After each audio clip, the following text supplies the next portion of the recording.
Hello everyone, this is Malvina Dunai, your neighborhood expert and your go-to real estate agent. Today I would like to welcome a very special guest, Hayk Tadevosyan, with owner at Hayk Tadevosyan Insurance Agency. He is well known for helping people manage their risks of everyday life and achieving their dreams and goals. Welcome. Thank you. Glad to be on your show. Thank you so much for having me. Thank you. And would you like to tell us more about your insurance agency? Yeah, so I started the agency here 10 years ago. We actually began on the other side of the building, so we had a small 500 square foot office. That's all I could afford at the time. Thankfully, clients have been very supportive, friends and community, so we grew into a bigger office. And we've been very fortunate, for 10 consecutive years. I've had a really good team. We led sales in our marketing territory for 10 years straight. Every year has been our best year in business. Last year we had a couple of good records to be proud of, and I owe all the success to my team. I've got a really good team. They're really quick on the phone. They know how to educate and take care of customers. And here we are. 10 years flew by like this. Crossroads area, second floor of the office here, right next to Baskin-Robbins, and across the street from McDonald's. Thank you, and I'm glad that everything worked out in 2020, despite it was a really bad year for some businesses. You guys did good. Congratulations on that. We had to make a lot of changes. A lot. Yeah, we started using Zoom and Skype, and we rarely saw clients. I mean, we went from being an office that would see several clients a day. Now we're talking to several clients a day over the phone. But it was a good transition, actually. It helped us to become more efficient. We started learning how to work from home, take laptops home, connect our phones to our laptops, get a few of the girls that want to come back into the office. They just want to work from home, and I respect that because they're doing a better job from home. And as a leader, I learned that it's not all about having people in front of me. Sometimes, create good leaders, coach them, check up on them, have your team meetings, but let them do their own thing, right? So that was a learning curve for me with my team. It's not always about the office. It's about the individual. Yeah, everybody says their own working area. And yeah, but I also had some people in my office that do not want to work from home, so they're in the office every day. So. It's individual, yeah. Yeah. That's good. So, what are your goals over the next year? I actually get some. One of my mentor coaches in the business. He's essentially like the district supervisor of the area.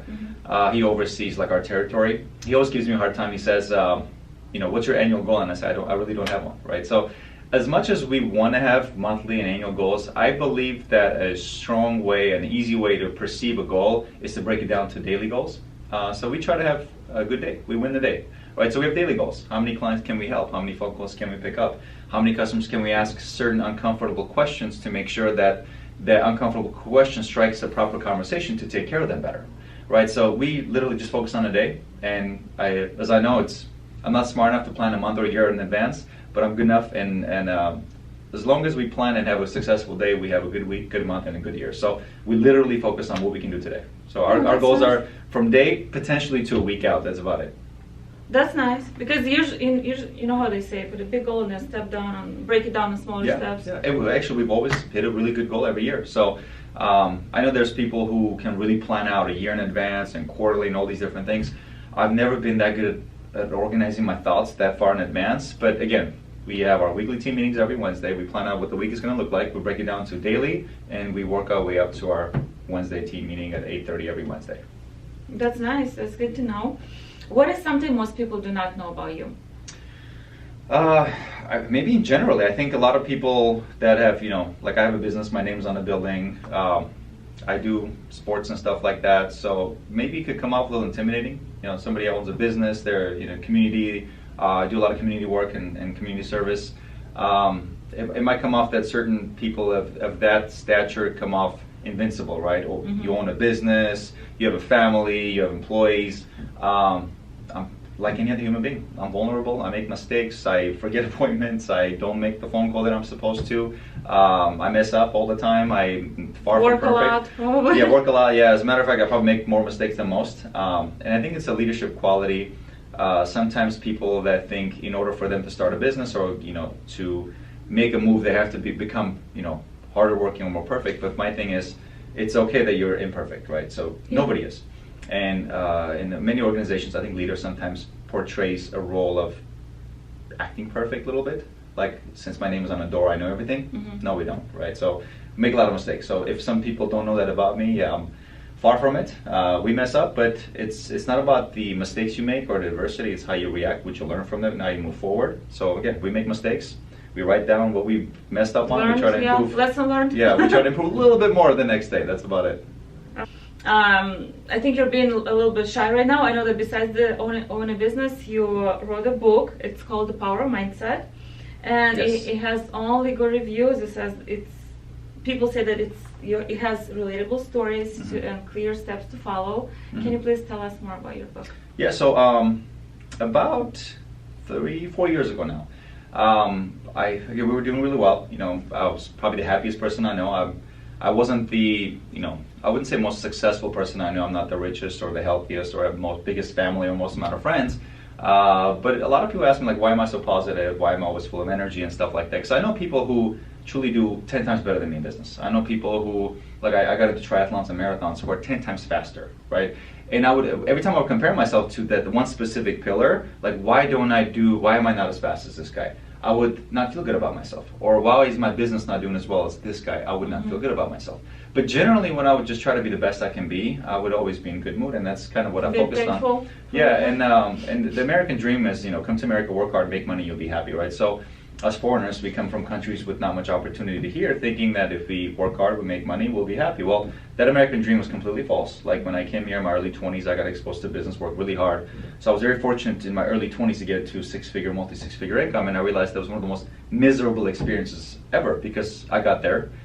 I was 250 pounds, I was overweight, I was not interacting with my friends, I was working 7 days a week, 12, 14, 16, 18-hour days. It was not a good place to be. That's when I realized, I need to kind of take some time to myself back, give myself a pay cut, hire better, train better so I can have more sanity. It's not about me. Business wasn't about me picking up phone calls and doing everything. Business was more about creating good jobs in the community. Because as long as I can create good jobs in the community, these people can actually take care of more clients far better than what I can do by myself. So that was a learning experience for me to train and coach and mentor. And what I thought to be a pay cut to myself, which was now I'm going to buy my time back by hire better, because I wanted to now go to the gym and work out and get in shape, turned out to be one of the best business decisions there was, right? So my team started producing more, our numbers even went up, I got healthy, and as I got healthier, I started getting in better mood, I started meeting my friends, I met that special one, I got married, I had kids, and I asked myself the question, well, this was the American dream, right? It's the balance. And my thesis was, you come up with the balance of these 4 pillars. It's family, fitness, finances, and friendship. And I thought that was in specific order, right? So you think about, first you got to create your wealth, right? So you can buy your time back. When you buy your time back, you start meeting people, then you create the family. Now you got the 4 orders, 4 pillars in that specific order, and I was wrong, actually. As I wrote the book, it took me 3 years to write. And as I wrote the first year, I disagreed with myself, and I realized there was no order. I think everybody needs to work on their pillars in the order that is specific to them. Like, what is the biggest monkey on your back? Is it the financial tank? We'll take care of that first. Is the biggest monkey on your back telling you you're out of shape, you're not healthy? We'll take care of the health tank first. So the fitness has to be first, right? So, also in my opinion, as I wrote the book and I finished the thesis and I got it approved by a couple of really smart people, they said they agreed with the thesis more than there's an order. There's no order, right? So we get it to a point where our health and our relationships and our business and our income is essentially balanced, but it's always going to go up and down. Right, so we get it to a point where we're comfortable and we rebalance, and I truly believe that's what the American dream, or what they call success or happiness is the 4 pillars, in a imperfect balanced way, and you kind of check yourself every year and reset your goals and move forward. So that's what the book is about. Long answer to your short question, yeah. Take a look at your priorities and yeah. Actually, I decided to do specific steps.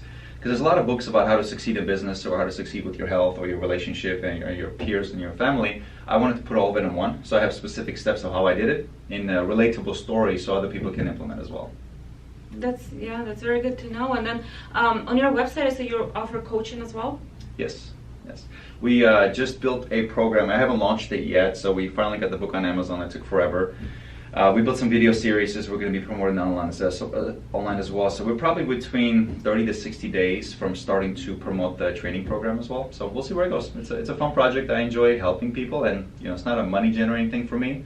That's what I have this business for. That's more of a hobby and passion of mine. And again, if it doesn't make me money, I don't care. I'm doing it to actually impact people's lives. So it's intended for everyone, not only for beginners, business owners, for everybody. Everybody. In the community. Yeah. What does future hold for you? I think kind of second part to the answer of it's hard for me to plan in advance like that. Because if I go back in 10 years ago, think to myself, okay, I'll have this, I'm going to have to work on my health and get in shape and start doing a marathon and open up a business and hire these people and train in these things, get married, have 2 kids. That's a stressful thought, right? It's like, how do you eat an elephant? Well, one bite at a time. So to me, it was easier for me to break it down into multiple small steps. I don't know. I'm prepared for the worst, but I'm hoping for the best. But as long as I know I keep on continuously having good days, I don't have to worry about issues. Because I think there's a statistic, I don't know how accurate this is, but they also say a lot of statistics are made up, but this one makes me feel good about myself. It said 98% of what we feared never happens. 98%. And if you assess your life and go back and think about it, it's true. Most of the stuff that I was afraid about yesterday didn't happen today, right? That's why we have to learn to control our fears, right? Yeah. Not to be controlled by the fears, but we just work with it, right? Yeah. And there's a good quote, and I actually say this quote to my team, and I reference this quote in my book a lot. It says, to live in fear is to live in the future, right? What can happen, but most of it don't. To live in regret is to live in the past. To live happy is to be in the moment. And whether if it's business, all of my good opportunities have come from the moment. Me being present with the person I'm talking to, right? That's business. What is your favorite book? Like the book that you would recommend everyone to read? I mean, I'll give you different answers different times. Since I'm so into endurance races right now, it's David Goggins' book, Can't Hurt Me. David Goggins is an ultra marathon runner. One of my dreams is one day to be able to run a 100-mile ultra marathon, and he's one of the champions. Thank you. He's an amazing human being, intense human being. Like, I'm pretty intense. So for me to say somebody's intense, they're really intense. I mean, you might just do like 60-mile run, wake up in the morning and do that. Well, it takes a lot of training. Yeah, but it's also a lot. In my opinion, David's a great human being, great somebody to look up to. There's also, I think, misbalance to be that intense, because you have to sacrifice certain things, right? Sacrifice time with kids or family. So for me, I'm not there yet, but one day I hope when my kids are old enough, I can just push really hard on fitness. But it's a grind. And that's a really good example for your kids too. You're saying. Yeah, right? no, it's a grind. What would you recommend to someone who's just starting a new business? One time I heard a really good podcast. I think it's really important to continuously educate yourself. I mean, the person who thinks they have everything figured out, they don't educate themselves. I think that's a big dummy, right? And the more you know, the more you realize how much you don't know, right? One of the really big lessons that stood out to me was a guy talking about, he was the CEO of Kodak at the time, I can't remember his name. He said, the first question is not about what business I should open or how much money I'll make. It's not about will it make me money. It's about will it serve people. Because if it serves people, it guarantees when people pay for convenience or for service. So if it will serve people, it will make money.